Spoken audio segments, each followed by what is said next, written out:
కాకినాడ జిల్లా ఏలేశ్వరం నగర పంచాయతీ నందు స్థానిక జిల్లా పరిషత్ బాలికోన్నత పాఠశాల నందు గీతా జయంతి మహోత్సవాలలో భాగంగా విశ్వ హిందూ పరిషత్ ఆధ్వర్యంలో ఏర్పాటు చేసిన భగవద్గీత పోటీలను నగర పంచాయతీ చైర్మన్ ఆలమండ సత్యవతి చలమయ్య జ్యోతి ప్రజ్వలన చేసి పోటీలను ప్రారంభించారు.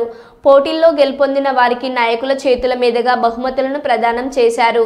ఈ కార్యక్రమంలో నగర పంచాయతీ chairman Alamanda Satyavathi Chalamayya, vice chairman Musirapu Bujji Nageswararao, నాయకులు బూర్లు సత్యబాబు, సామంతుల నీలంబరరావు, జామి ఆదినారాయణ, విశ్వ హిందూ పరిషత్ ఏలేశ్వరం ప్రఖండ్ అధ్యక్షులు ఆలమండ దుర్గా వెంకట ప్రసాద్, కటకం కిరీటి, తామురౌతు గురువయ్య మరియు విశ్వ హిందూ పరిషత్ మహిళా ప్రఖండ్ సభ్యులు పాల్గొన్నారు.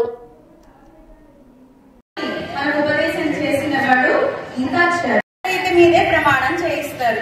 స్వధర్మ జ్ఞాన వైరాగ్య సాధ్య భక్తైక గోచరః నారాయణ పరబ్రహ్మ గీతాశాస్త్రే సమీరితః. 18 అధ్యాయాల సారాన్ని మన గురువులు చిన్ని శ్లోకంలో అనుగ్రహించారు. ఎవరు ఉపదేశం చేశారు భగవద్గీతని? నారాయణుడైన శ్రీకృష్ణుడే అర్జునుడిని నెపంగా పెట్టుకుని లోకానికి భగవద్గీతను ఉపదేశం చేశాడు. మనకు ఎలాంటి పదార్థాలు తినాలి, గుణాలు ఎన్ని గుణాలు ఉంటాయి ప్రతి మనిషికి, రజోగుణం, తమో గుణం, సత్వగుణము, మనం ఏ గుణము కలిగి ఉండాలి, సత్వగుణం కలిగి ఉండాలి, ఏ పదార్థాలు తినాలి, బాగా వేడైనవి కాకుండా బాగా చల్లనైనవి కాకుండా సమతుల్యంగా ఉండే వెచ్చగా ఉండే పదార్థాలు తినాలి, నల్లదారి ధూమాది మార్గం, అచ్చిరాది మార్గం, అందరూ ఏ మార్గంలో ప్రయాణం చేయాలి, ఇలా అద్భుతమైన విషయాలన్నిటినీ కూడా కర్మయోగం అంటే ఏమిటి, జ్ఞానయోగం అంటే ఏమిటి, భక్తి యోగం అంటే ఏమిటి, అలాగే ప్రపత్తి మార్గం అంటే ఏమిటి, ఇలా 4 వైభవాలను ఉపదేశం చేశాడు భగవద్గీతలో గీతాచార్యుడు.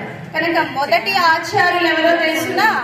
గీతాచార్యుడైన శ్రీకృష్ణ పరమాత్మయే మొదటి గురువు అన్నమాట. అలా అద్భుతంగా అది పిల్లలకి మాత్రమే కాదు, పెద్దవాళ్ళకి, పిల్లలకి, అందరికి మంచి మంచి విషయాలను ఉపదేశం చేశాడు భగవద్గీతలో. చక్కగా బాగా నేర్చుకోండి. ఇవాళ ఒక్క రోజు మాత్రమే భగవద్గీత కాదు, అవునా? లౌకిక స్టడీస్ ఎలా మ్యాథమెటిక్స్, సైన్స్, సోషల్, తెలుగు ఇలా ఎలా అయితే నేర్చుకుంటున్నారో ప్రతిరోజు ఒక శ్లోకం భగవద్గీత, అవునా?